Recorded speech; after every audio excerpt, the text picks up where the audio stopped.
Question number 5 पूर्व video मु question number 4 पर्यंत आलोचना करी। पश्चिम आफ्रिकार ओडिया ढेंकी भ्रमण कहानी रो नामकरण सार्थकता प्रतिपादन कर। सृष्टिर नामकरण माध्यम स्रष्टार परिचय मिलता है। नामकरणटी जेते मनमुग्धकर हेब स्रष्टार कला पाटवता सेपरी फुटी उठिब। नामकरण ही स्रष्टा को चिन्हाई देई थाए। साहित्य राज्य रे सेहीपरि जणे सार्थक सतीर्थ थिले डॉक्टर भुवनेश्वर बेहेरा। से वृत्ति रे इंजीनियर थिले मध्य प्रवृत्ति रे तांकर थिला साहित्य साधना। भारत सरकार को अनुमति क्रमे डॉक्टर बेहेरा वैषयिक शिक्षा संबंध में किछि परामर्श देवा पाई पश्चिम आफ्रिका स्थित लाइबेरिया गणराज्य जाइथिले। सेठार स्मृति पटरे उद्भासित होइथिबा विभिन्न रूप राज्य को से तांकर भ्रमण कहानी पश्चिम आफ्रिका रे ओडिया ढेंकी रे परिप्रकाश करिसंती। ओडिशार लोक माने धान कुटिबा पाई काठरे तैयारी लुहार समा लागिथिबा ढेंकी प्राचीन काल रे व्यवहार करुथिले। ढेंकीर कार्य हैला धान कुटिबा।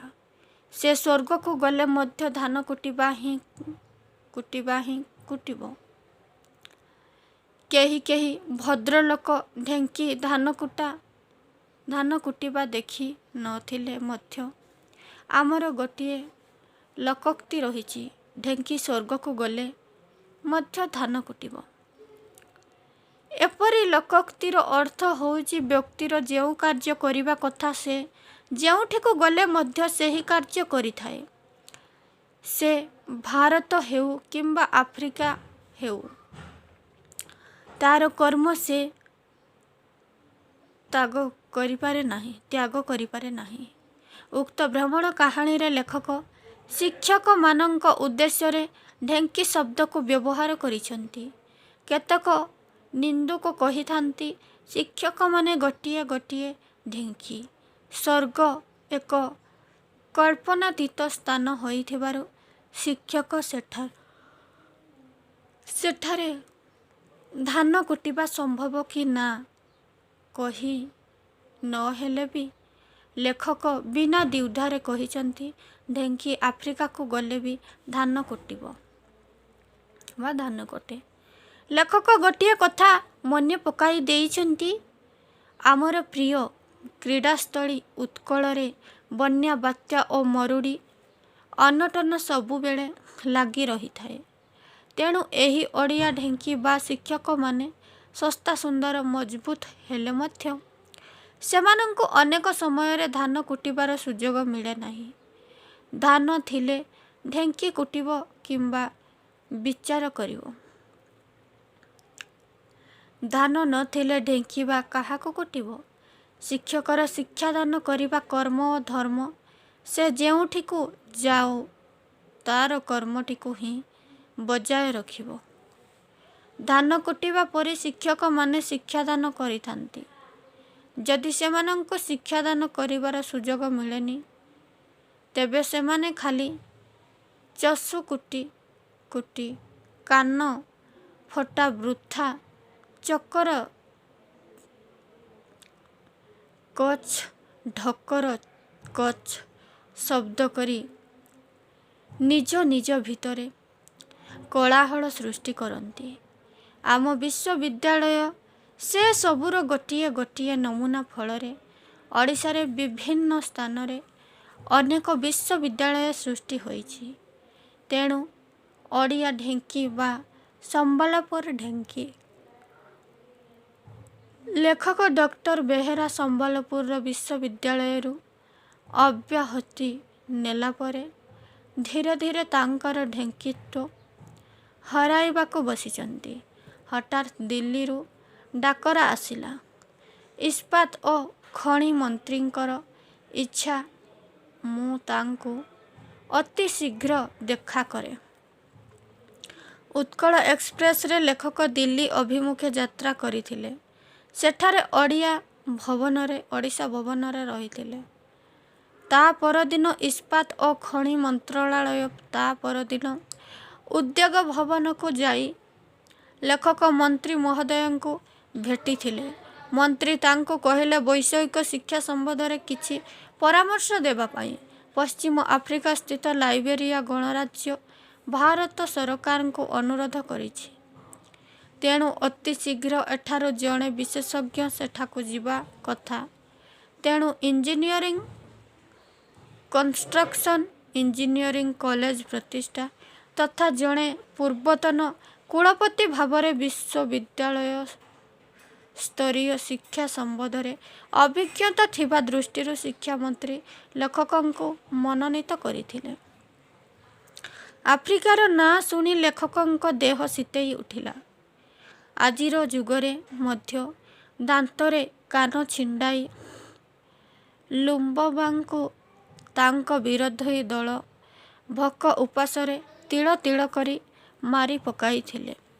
ସେ ମହାଦେଶରେ କେଉଁ ପ୍ରେସିଡେନ୍ସ ପ୍ରଧାନମନ୍ତ୍ରୀକୁ ବରଖାସ୍ତ କଲାଣି ତ ପ୍ରଧାନମନ୍ତ୍ରୀ ବରଖାସ୍ତ କଲେଣି ପ୍ରେସିଡେନ୍ସକୁ।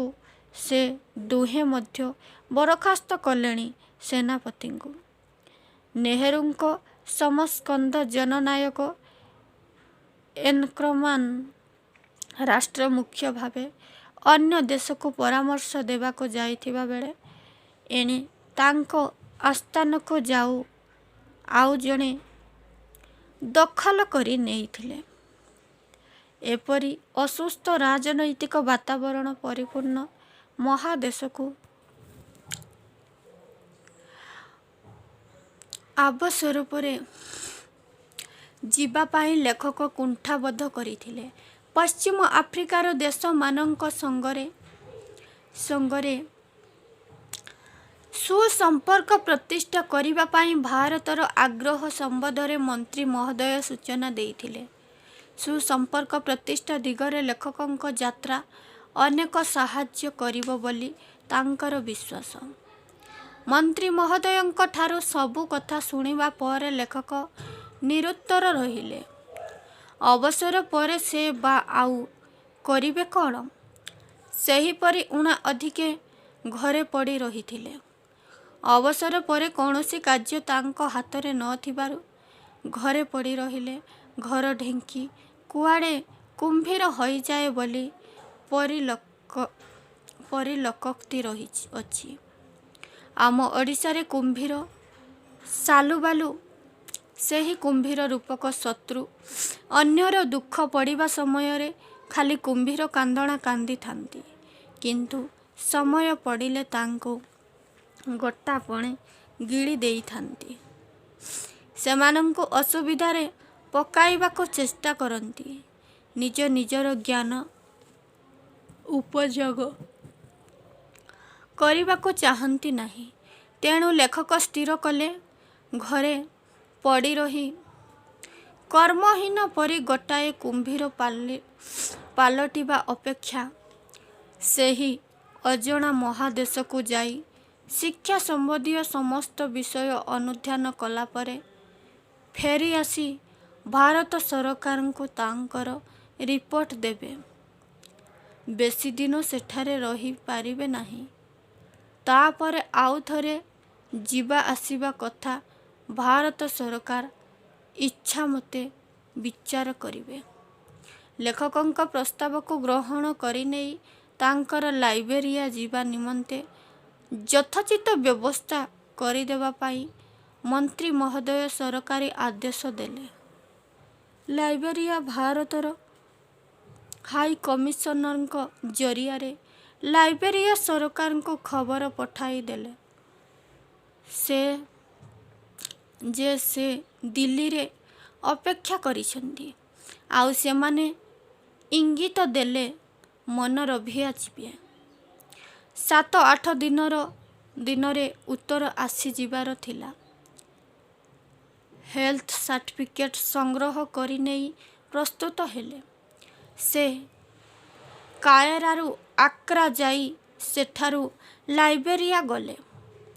लेखक लाइबेरिया शिक्षा व्यवस्था संबंधରେ ସେଠାରେ ନାନା ଅନୁଧ୍ୟାନ କରିଥିଲେ। ଆଫ୍ରିକା ମହାଦେଶର ବିରାଟ ଭୂଖଣ୍ଡକୁ ଚାରଣ ଭୂମିରେ ପରିଣତ କରିବା ପାଇଁ ସବୁ ବିକଶିତ ଦେଶ ଅତି ବ୍ୟଗ୍ର। ପୃଥିବୀର କ୍ରମବର୍ଦ୍ଧିମାନ ଜନଶକ୍ତିକୁ ସମ୍ଭାଳିବା ପାଇଁ ଆଫ୍ରିକାର ଅସୀମ ଅରଣ୍ୟ ଅଞ୍ଚଳ ହିଁ କ୍ଷମ। ସମୟ ଥାଉ ଥାଉ ତାହା ମଧ୍ୟରେ ପ୍ରବେଶ କରିବାକୁ ହେବ। ଶିକ୍ଷା ତଥା ବୈଷୟିକ ଶିକ୍ଷା ହିଁ ହେବ ପ୍ରବେଶ ପାଇଁ ସର୍ବୋତ୍କୃଷ୍ଟ ମାଧ୍ୟମ। ତେଣୁ ଲେଖକ ଚିନ୍ତା କରିଥିଲେ ଯେ ଭାରତ ଯଦି ବୈଷୟିକ ଶିକ୍ଷା ଅନୁଷ୍ଠାନ ପ୍ରତିଷ୍ଠା କରିବାରେ ଲାଇବେରିଆକୁ ସାହାଯ୍ୟ ଦିଏ ଏବଂ ହାର୍ପରଠାରେ ତିଆରି ହୋଇଥିବା କୋଠାବାଡ଼ିକୁ କେନ୍ଦ୍ର କରି ଗୋଟିଏ ଟେକ୍ନିକାଲ ଇନଷ୍ଟିଚ୍ୟୁଟ୍ ଗଢ଼ି ତୋଳେ, ତେବେ ତାହା ଏକ ଉଚିତ ପଦକ୍ଷେପ ହେବ। କେବଳ ଜଣେ ଡାଇରେକ୍ଟର ଓ ଅଧ୍ୟାପକ ପଠାଇ ଦେଲେ ଫଳ ଓଲଟା ହେବ। ସାଜ ସରଞ୍ଜାମ, ଆର୍କାଇଭ୍ସ, ଯନ୍ତ୍ରପାତି, ପୋଥିପତ୍ର ମଧ୍ୟ ଆବଶ୍ୟକ। ଭାରତୀୟ ବିଶେଷଜ୍ଞମାନଙ୍କ ସମ୍ବନ୍ଧରେ ଭଲ ଧାରଣା ସୃଷ୍ଟି କରିବାକୁ ହେଲେ କୋଠାବାଡ଼ି ଛାଡ଼ି ଭାରତ ଯେ କୌଣସି ଗୋଟିଏ ଭଲ ବୈଷୟିକ ଅନୁଷ୍ଠାନ ତା'ର ଯାବତୀୟ ସାଜ ସରଞ୍ଜାମ, ଜିନିଷପତ୍ର, କାରିଗରୀ ଅଧ୍ୟାପକ ସହ ହାର୍ପରକୁ ସ୍ଥାନାନ୍ତରିତ କରିବାକୁ ପଡ଼ିବ। ଅର୍ଥାତ୍ ଗୋଟିଏ ବୈଷୟିକ ଅନୁଷ୍ଠାନ ଗଢ଼ିବା ପାଇଁ ଆବଶ୍ୟକ ବିଶେଷଜ୍ଞଠାରୁ ଆରମ୍ଭ କରି ଜିନିଷପତ୍ର ପର୍ଯ୍ୟନ୍ତ ସବୁ ଯୋଗାଇ ଦିଆଯିବା ଆବଶ୍ୟକ। ତାଙ୍କ ହାତରେ ଅନୁଷ୍ଠାନଟିକୁ ସମର୍ପି ଦେବାକୁ ହେଲେ ଭାରତକୁ ଅନ୍ୟାନ୍ୟ 5 କୋଟି ଟଙ୍କା ସାହାଯ୍ୟ ଦେବାକୁ ପଡ଼ିବ। ସେଥିପାଇଁ ଭାରତ ସକ୍ଷମ କି? ଏସବୁ ସମସ୍ୟାର ସମାଧାନ ପାଇଁ ସେମାନେ ଯଦି ଆମଠାରୁ ଅଳ୍ପ ଦୂରରେ ସିମେଣ୍ଟ, ଲୁହା ଛଡ଼ କିଣନ୍ତେ, ତାହେଲେ ହୁଏତ ସମ୍ଭବ ହୋଇପାରନ୍ତା। ହେଲେ ଏସବୁ ସେମାନଙ୍କ ସ୍ୱାର୍ଥନ୍ୱେଷୀ ଗୋଷ୍ଠୀ କରାଇ ଦେବେ ନାହିଁ। ଲେଖକ ନାନା ଆଶଙ୍କାରେ ଥିଲେ। ବୈଷୟିକ ଶିକ୍ଷାଦାନ ପାଇଁ ଯଦି ଭାରତୀୟମାନେ ସେଠାକୁ ଯାଆନ୍ତି, ତେବେ ଶିକ୍ଷା ସହ ଭାରତର ଆତ୍ମାକୁ ନୈତିକହୀନ ଆଫ୍ରିକାରେ ଚିହ୍ନାଇ ଦେବା ଏମାନଙ୍କର ପରମ କର୍ତ୍ତବ୍ୟ ହେବ। ଲେଖକଙ୍କ ରହଣି କାଳ ସରିଆସିଥିଲା। ସାଙ୍ଗରେ ନାନା ଅନୁଭୂତି ଏବଂ ନୂଆ ନୂଆ ଅଭିଜ୍ଞତା ଭରା ଏକ ବିରାଟ ବୁଜୁଳା ଧରି ସେ ଫେରିଥିଲେ। ନାନାଦି ଚିନ୍ତା ଭିତରେ ଲେଖକ ଢେଙ୍କି କଥା ମନେ ପକାଉଥିଲେ।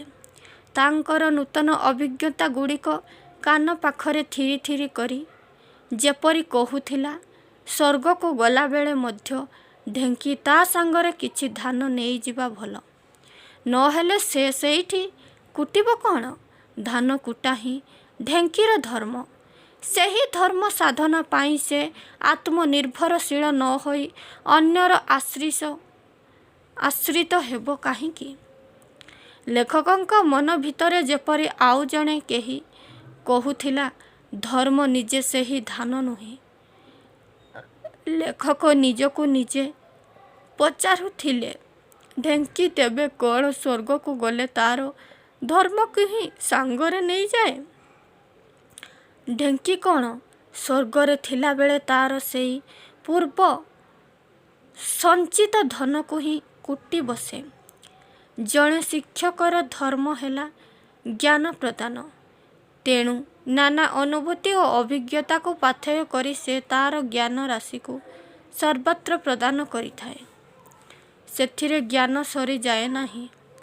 ଧାନକୁ କୁଟିବାର କ୍ରିୟାଶୀଳତା ହିଁ ଢେଙ୍କିକୁ ହିଁ ଆତ୍ମସନ୍ତୋଷ ପ୍ରଦାନ କରିଥାଏ, ଯାହାକୁ ଲେଖକ ଜୀବନ୍ତ ଭାବରେ ଆଲୋଚ୍ୟ ଭ୍ରମଣ କାହାଣୀର ପରିପ୍ରକାଶ କରିଛନ୍ତି। ନାମକରଣ ଦୃଷ୍ଟିରୁ ପଶ୍ଚିମ ଆଫ୍ରିକାରେ ଓଡ଼ିଆ ଢେଙ୍କି ଭ୍ରମଣ କାହାଣୀଟି ବେଶ୍ ମନୋଜ୍ଞ। Question number 6। ମନରଭିଆ ପଦଯାତ୍ରା ସମୟରେ ଲେଖକ ସେଠାକାର ସାଧାରଣ ଲୋକଙ୍କ ଦୁଃସ୍ଥ ଅବସ୍ଥାକୁ କିପରି ଦେଖିଛନ୍ତି, ଦୁଃଖ ଅବସ୍ଥାକୁ କିପରି ଦେଖିଛନ୍ତି ଆଲୋଚନା କର। ଡକ୍ଟର ଭୁବନେଶ୍ୱର ବେହେରା ଓଡ଼ିଆ ସାହିତ୍ୟରେ ଜଣେ ଅଗ୍ରଗଣ୍ୟ ଜଣେ ବ୍ୟକ୍ତିତ୍ୱ।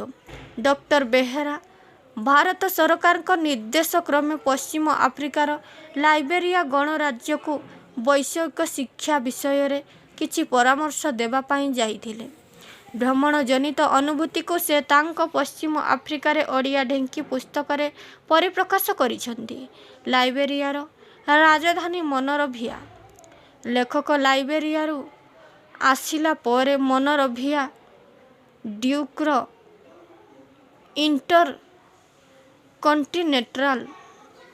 କଣ୍ଟିନେଣ୍ଟାଲ ହୋଟେଲରେ ରାଜ ଅତିଥି ଭାବରେ ରହିଥିଲେ। ନବତଳ ପ୍ରାସାଦ 7 ତାଲାରେ ତାଙ୍କର କୋଠରୀ ଥିଲା। କୋଠରୀରେ ନରମ ଗାଲିଚା, ଡବଲ ବେଡ୍, ଡବଲ ଡନଲେପିଲର ଗଦି, ହଂସୁଲି ତୁଳିରେ ତକିଆ, ସଫା ଫିନ୍ ଚଦର ଉପରେ ଅତି ନରମ ପଶମର କମ୍ବଳ, ଗୋଟା ହଳଦିଆ ମସଲିନର ବେଡ୍ କଭର, ଶୀତତାପ ନିୟନ୍ତ୍ରଣ, ଲୁକାୟିତ ଛାତରୁ ଚଟାଣକୁ ଲାଗିଥିବା ସିଟ୍ କାଚରେ ଡବଲ ପର୍ଦ୍ଦାର ବିଳାସମୟ ପରିବେଶ ମଧ୍ୟ ଲେଖକ ରହୁଥିଲେ। ସ୍କ୍ରିନ୍ ଉଠାଇ ଦେଲେ ଦେଖାଯାଏ ଆଟଲାଣ୍ଟିକ ଓ ମନରୋଭିଆ ନଗରୀର ମନୋରମ ଦୃଶ୍ୟ ସବୁ। ଲାଇବେରିଆ ଗଣରାଜ୍ୟ ସରକାରଙ୍କୁ ବୈଷୟିକ ଶିକ୍ଷା ସମ୍ବନ୍ଧରେ କିଛି ପରାମର୍ଶ ଦେବା ପାଇଁ ଆସି ଲେଖକ ବିଳାସ ବେଶନରେ ଦିନ କାଟିଥିଲେ। ରୁମ୍ ରେଣ୍ଟ ଦିନକୁ $21 ଓ ଖାଇବା ଖର୍ଚ୍ଚ ଦିନକୁ ହାରାହାରି $20, ଦୁଇଟି ମିଶି ଭାରତୀୟ ମୁଦ୍ରାରେ ଦିନକୁ ପ୍ରାୟ 370 ଟଙ୍କା। ଏପରି ସୌଖିନ ପରିବେଶରେ ଲେଖକଙ୍କୁ ବାନ୍ଧି ହୋଇ ଯିବା ପରି ମନେ ହୋଇଥିଲା। ତାଙ୍କ ଭିତରେ ଯେମିତି କେହି କହୁଥାଏ, ତୋ ପାଇଁ ଯାହା ଖର୍ଚ୍ଚ ହେଉଛି ସେତିକିରେ ଗୋଟିଏ ପରିବାରର ଯେପରି ସେ କିଛି ଚୋରି କରୁଛନ୍ତି। ଛାତ୍ର ଜୀବନର କଷ୍ଟକର ଜୀବନ କଥା ତାଙ୍କର ମନେ ପଡ଼ୁଥିଲା। ହଷ୍ଟେଲର ନିଡ଼ାମ୍ବର ଜୀବନ, ମେକେଲଙ୍କ ପ୍ରବର୍ତ୍ତିତ ଇଂରାଜୀ ଶିକ୍ଷାର ଡିପ୍ଲୋମାଧାରୀମାନେ ଶିକ୍ଷକ, ଭାରତୀୟ ସଂସ୍କୃତି ପରମ୍ପରାର ପ୍ରଦର୍ଶିତ ମାର୍ଗରେ ଛାତ୍ରକୁ କଢ଼ାଇ ନେବାର ଚେଷ୍ଟା ଆଦି ତାଙ୍କ ଜୀବନ ଶୈଳୀକୁ ଗଢ଼ି ପାରିଥିଲା। କଲେଜ ଜୀବନରେ ଗାନ୍ଧିଜୀଙ୍କ ଆଦର୍ଶ, ଗୁରୁଜନମାନଙ୍କ ସରଳ ତ୍ୟାଗପୂତ ଜୀବନ, ଉଚ୍ଚ ଚିନ୍ତାଧାରା ଅଜାତିରେ ଛାତ୍ରମାନଙ୍କ ମନ ଉପରେ ପ୍ରଭାବ ପକାଇଥିଲା।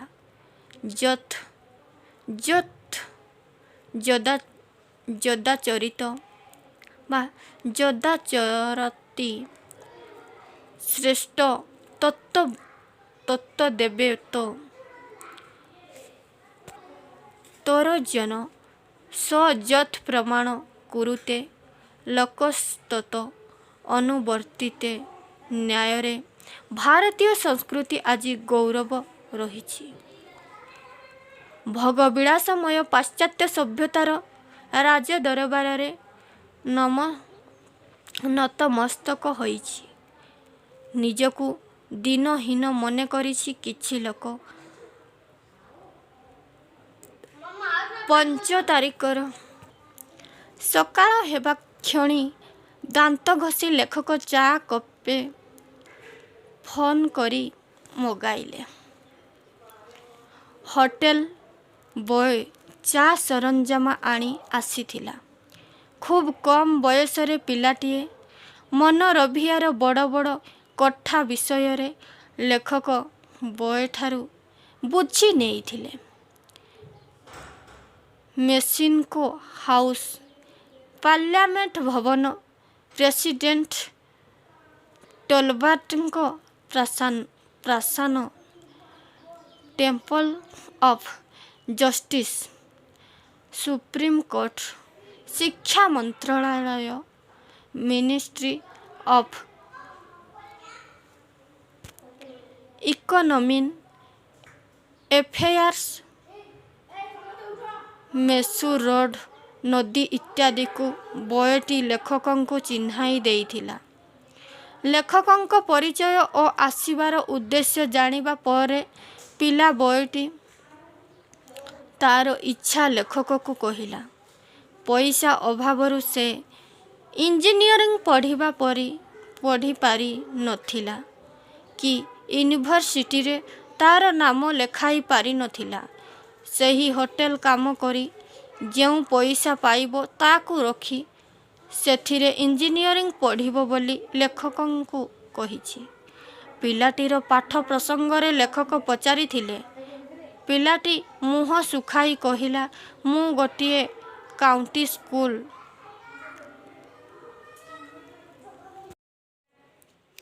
मफसल स्कूल रो पास कली। सेठारे किछि पढ़ापढ़ी हुए नाही।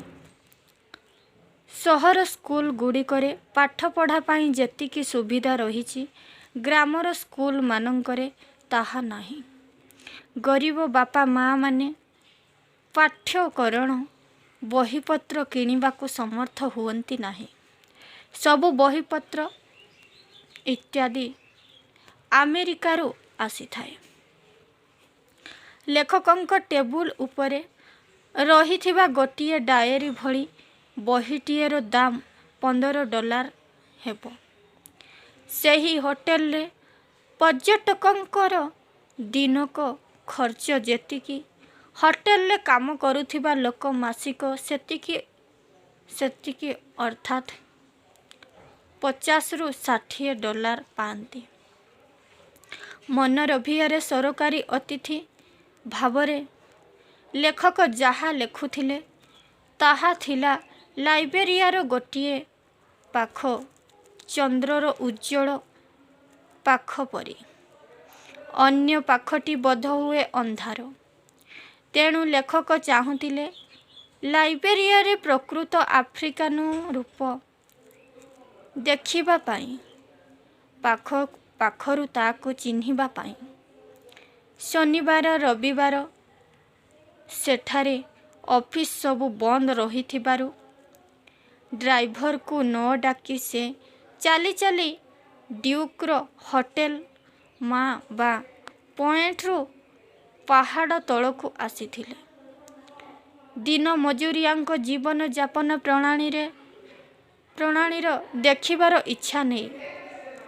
छोट लेन विशिष्ट मनरभियार राजपथर दुई पार्श्वरे विभिन्न फूल वृक्ष द्वारा शोभित। फुटपाथर दुई पार्श्वरे आंठुए उच्चर निघंच घास। सेठारे घास काटुथिला जड़े बुढ़ा लोक को लेखक घासर ना पचारि थिले। लेखकंक उद्देश्य थिला घासर ना जानिबा आड़े ता सह दुई पद कथा हेबे। सेठारे गाई गोरु घोड़ा सीटीसी माछींक दौरात्म्य एवं खुराफटा रोग जोगु नथिले। बुढ़ा पेटे मद पी थिला। आफ्रिकीय नग्न प्रकृतिर संतान एमाने। आम आदिवासींक परि सरल निष्कपट एवं सरल विश्वासी वेशभूषा ठारू मने हेउथिला मजूरिया श्रेणीर। गोटिए पटरे पहाड़ अन्य पाखरे समुद्र आउ मझिरे रास्तार डाहाण दिगरे केतोटी घर। दुनिया जाकर फटा टूटा एजबेस्ट सीट, कलंकी धरा अथवा आलोक तारा ड्रम कटा टीण चौघेरा कांथबाड़, चदर घेरा कांथबाड़। ଗୋଟିଏ ପଟରେ ପାହାଡ଼, ଅନ୍ୟ ପଟରେ ସମୁଦ୍ର। ଗୋଟିଏ ପଟରେ ପାହାଡ଼, ଅନ୍ୟ ପାଖରେ ସମୁଦ୍ର, ଆଉ ମଝିରେ ରାସ୍ତା। ରାସ୍ତାର ଡାହାଣ ଦିଗରେ କେତୋଟି ଘର। ଦୁନିଆ ଯାକର ଫଟା ଫୁଟା ଏଜବେଷ୍ଟ ସିଟ୍, କଳଙ୍କିତ ଧାରା ଅଥବା ଆଲକାତ୍ରା ଡ୍ରମ୍ କଟା ଟିଣ, ଚଦର ଘେରା କାନ୍ଥବାଡ଼, ଘାସପତ୍ର ଆଉ ଯାବତୀୟ ଭଙ୍ଗାରୁଜା ଜିନିଷରେ ଛପର ଦିଆଯାଇଥିବା ଛାତ। ଗୋଟିଏ ଘର ଆଗରେ କେତେଗୁଡ଼ିଏ ଯୁବକ ଛିଡ଼ା ହୋଇଥାନ୍ତି। ତାଙ୍କ ସହିତ କେତେଜଣ ଛୋଟ ପିଲା ଓ ଟିକିଏ ଦୂରରେ କେତେଜଣ ମହିଳା ମଧ୍ୟ ଛିଡ଼ା ହୋଇଥାନ୍ତି। ସେହି ଘରର ଗୋଟାଏ ଛୋଟ ହୋଟେଲର ନାଁ ପ୍ରାଇଭେଟ୍ ଘର ବୋଲି ଲେଖକ ପଚାରିଥିଲେ। ପରେ ଯୁବକ ଜଣକ କହିଲା, ସେମାନେ ସେଠାରେ ରୁହନ୍ତି, ଖାଆନ୍ତି, ଦିନକୁ $1 ଦିଅନ୍ତି। $1ରେ ସେମାନେ ଗୋଟିଏ ମେଜର ଚାଉଳ, କସାଭୁ ଏବଂ ସମୁଦ୍ର ଏବଂ ଝିଲିର ମାଛ ଖାଇବାକୁ ପାଆନ୍ତି। କସାଭୁରେ ନାନା ରକମର ତରକାରୀ ହୋଇପାରେ। ଅମୃତଭଣ୍ଡା, କଦଳୀ ପ୍ରଚୁର, ଆମ୍ବ, ମୌସୁମୀ, ପାମ୍ନଟ୍‌ଗୁଡ଼ିକ ସେଠାରେ ଜଙ୍ଗଲୀ ଗଛ। ସେଠାରେ ଆମ୍ବ ଏତେ ବେଶୀ ହୁଏ ଯେ ଦିନେ ଦିନେ ଆମ୍ବ ଖାଇ ସେମାନେ ରହିଯାଆନ୍ତି। ସେମାନଙ୍କ କଥାବାର୍ତ୍ତାରୁ ଲେଖକ ବୁଝିଲେ ସେମାନେ ଦିନ ମଜୁରିଆ। ସେମାନଙ୍କ ମଜୁରୀର ହାର ଦିନକୁ $1.5ରୁ $2। ରହିବା ଖାଇବାରେ $1 ଗଲା ପରେ ଆଉ ଯାହା ରହିଲା ସେଥିରେ ସେମାନେ ପିଅନ୍ତି, ମଉଜ ମଜଲିସ୍ କରନ୍ତି ଆଉ ଭଲ ଲୁଗାପଟା ପିନ୍ଧନ୍ତି। ମଧ୍ୟବିତ୍ତ ସହରିଆଙ୍କ ଠାରୁ ସେମାନଙ୍କର ବେଶଭୂଷା ଆହୁରି ଦାମିକା ଓ ସୁନ୍ଦର। ପୁଅମାନେ ପ୍ରାୟ ଟ୍ରାଉଜର ପିନ୍ଧନ୍ତି, ଚିଜକ୍ଲଥର ସାର୍ଟ, ବେଳେବେଳେ ସୁନ୍ଦର ଏମ୍ବ୍ରଏଡରୀ କରା ସାର୍ଟ ପିନ୍ଧନ୍ତି। ଘାନାର ବୟସ୍କ ଲୋକେ ମୋଟା ଚାଦର ଘେରାଇ ହୋଇଥିବା ଅଥବା ଆରବୀୟ ଲମ୍ବା କୋଟ୍ ପିନ୍ଧିଥାନ୍ତି। କିନ୍ତୁ ସେଠାରେ ସମସ୍ତେ ଆମେରିକାନଙ୍କ ପରି ଲୁଗାପଟା ପିନ୍ଧିଥାନ୍ତି। ଝିଅମାନେ ଆମେରିକାନ ପରି ସାର୍ଟ ବ୍ଲାଉଜ ପିନ୍ଧିଥିଲେ ମଧ୍ୟ ଅନେକ ମେକସି ପରି ଗୋଟା ଚିଟର ଲାପା ପିନ୍ଧନ୍ତି।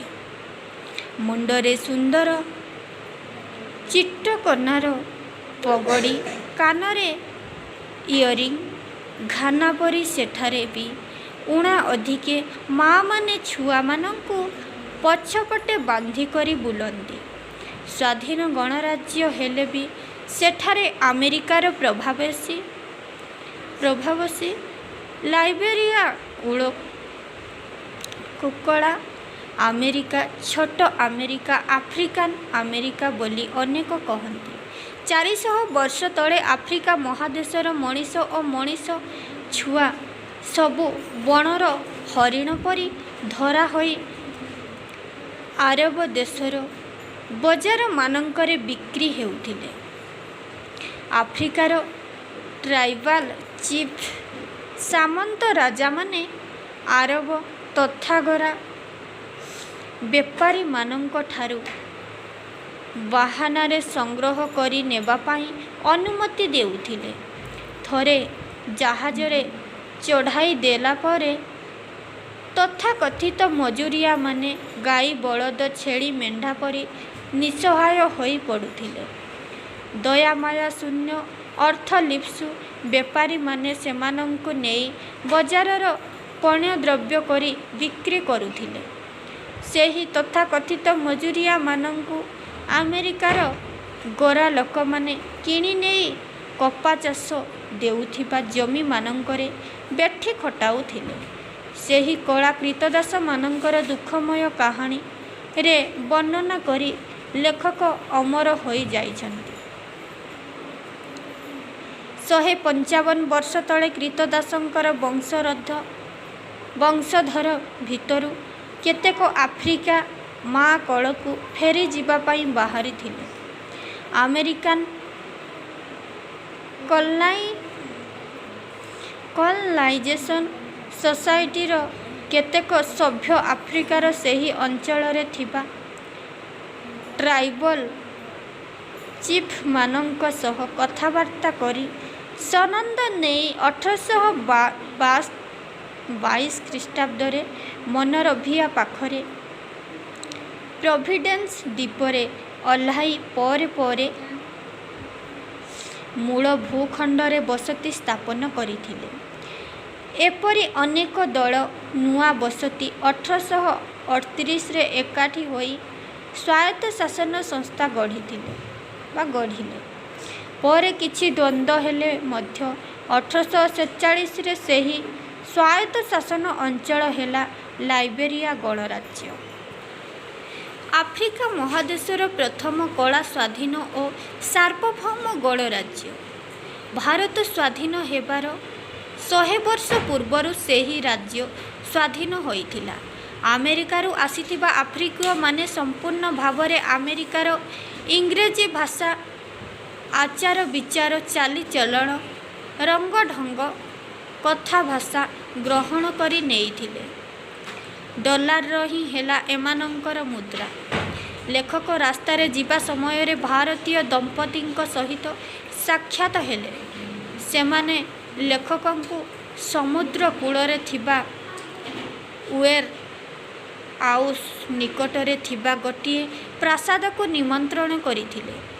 ସେଠାକୁ ଯାଇ ଲେଖକ ଜାଣିବାକୁ ପାଇଲେ ସେ ପ୍ରାସାଦଟି ତାଙ୍କୁ ସାଙ୍ଗରେ ଆଣି ଆସିଥିବା ୱାଟନ ମଲଙ୍କର ଏକ ବ୍ୟବସାୟ ପ୍ରତିଷ୍ଠାନ।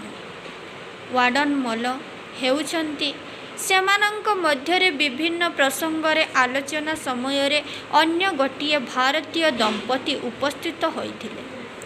ଭାରତ ସହିତ ବୈଷୟିକ ଶିକ୍ଷା କ୍ଷେତ୍ରରେ ଲାଇବେରିଆ ସୁସମ୍ପର୍କ ଗଢ଼ି ଉଠିଥିବା ଶୁଣି ସେମାନେ ଖୁସି ହୋଇଥିଲେ। ସମସ୍ତେ ଏକତ୍ରିତ ହୋଇ ଭାରତର ଶିକ୍ଷାନୀତି ଓ ରାଜନୀତି ପ୍ରସଙ୍ଗରେ କଥୋପକଥନ ହୋଇଥିଲେ। ରାତି ଅଧିକା ହେବାରୁ ବୟସ୍କ ଦାସବାନୀ ନିଜେ ଲେଖକଙ୍କୁ ଗାଡ଼ିରେ ଆଣି ଡ୍ୟୁକ୍ର ହୋଟେଲରେ ଛାଡ଼ିଥିଲେ। ଲେଖକ ଭାବିଲେ ଭାରତରୁ ପଶ୍ଚିମ ଆଫ୍ରିକାକୁ ଯାଇଥିବା ପ୍ରଥମ ବ୍ୟକ୍ତି ହିଁ ସେ। ଯେତେବେଳେ ଦାସବାନୀଙ୍କଠାରୁ ଲେଖକ ଶୁଣିଲେ ତାଙ୍କ ପୂର୍ବରୁ ଡକ୍ଟର ମହତାବ ଗୋଟିଏ ପାର୍ଲାମେଣ୍ଟାରୀ ଦଳରେ ଯାଇଥିଲେ, ଏ ପ୍ରସଙ୍ଗ ଶୁଣିଲା ପରେ ଲେଖକଙ୍କ ଆତ୍ମାଭିମାନ ମରିଯାଇଥିଲା। ଆଜିର ଆଲୋଚନା ଏତିକିରେ ସମାପ୍ତ କରୁଛି। ପରବର୍ତ୍ତୀ ଭିଡ଼ିଓରେ ଅନ୍ୟ ଲଙ୍ଗ କ୍ୱେଶ୍ଚନ୍ ଗୁଡ଼ିକ ଆଲୋଚନା କରିବି। ନମସ୍କାର।